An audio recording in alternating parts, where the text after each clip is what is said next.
देशभरातील करोडो शिवभक्ताचे श्रद्धास्थान असलेल्या अमरनाथच्या बाबा बर्फानीच्या शिवलिंगाबाबत यंदा अत्यंत चिंताजनक माहिती समोर आली आहे।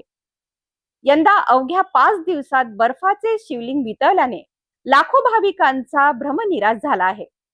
हवामान बदल, कमी झालेली हिमवृष्टी आणि वाढती गर्दी यामुळे हा पवित्र हिमलिंग वेगाने वितळत असल्याचे तज्ञांचे मत आहे। अमरनाथ यात्रेला दरवर्षी देशभरातून लाखो भाविक उपस्थित राहतात। मात्र यंदा 2026 मध्ये बाबा बर्फानीचे शिवलिंग अवघ्या 5 दिवसात वितळल्याने अनेक भाविकांना दर्शनही घेता आले नाही। यंदा शिवलिंगाची उंचीही लक्षणीयरित्या कमी झाल्याचे दिसून आले असून पूर्वी सुमारे 22 फूट उंच असलेले शिवलिंग आता सुमारे 12 फुटापर्यंत मर्यादित राहिल्याची माहिती समोर आली आहे।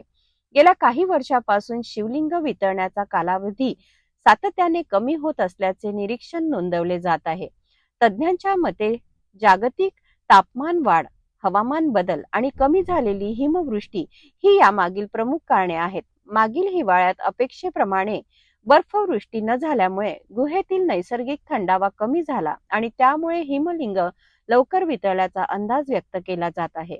याशिवाय पर्यावरण अभ्यासकाचे म्हणणे आहे की क्षमतेपेक्षा अधिक भाविकांची उपस्थिती, मानवी हस्तक्षेप आणि परिसरातील वाढती हालचाल यामुळे गुहेतील तापमानावर परिणाम होत आहे।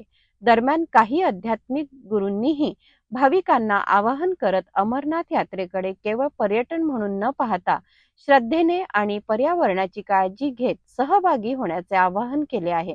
त्यांच्या मते गर्दी नियंत्रित ठेवणे आणि निसर्गाचे संतुलन जपणे ही काळाची गरज आहे। संख्या बहुत हो रही है और आप देख रहे हैं बहुत कम समय में भी अमरनाथ बाबा अदृश्य भी हो गए। इसका मतलब क्या है कि सनातनी तीर्थ तो जा रहा है पर कहीं ना कहीं मर्यादाओं में विघटन कर रहा है। तो मेरा एक ही निवेदन है सभी सनातनियों से, तीर्थ को तीर्थ समझिए, पर्यटक स्थल मत समझिए। आप वहां पिकनिक मनाने मत जाइए, एंजॉय करने मत जाइए कि यहां गर्मी है तो वहां चले जाएं। जब आपका शुद्ध हृदय हो जाए कि नहीं हमें महादेव के द्वार पर अब जाना चाहिए, तब प्लीज जाइए और संख्या में थोड़ा लिमिटेशन में रखें कि एक घर से एक ही जाए, सारा घर न जाए, थोड़ा लिमिट में जाए तो वो महादेव भी प्रसन्न रहेंगे।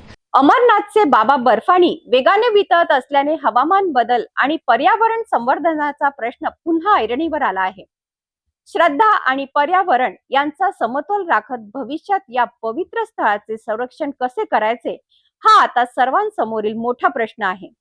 या विषयावर तुमचे काय मत आहे आम्हाला कमेंट करून नक्की सांगा आणि अशाच ताज्या बातम्यांसाठी सिटी न्यूजला लाईक करा, शेअर करा आणि सबस्क्राइब करायला विसरू नका।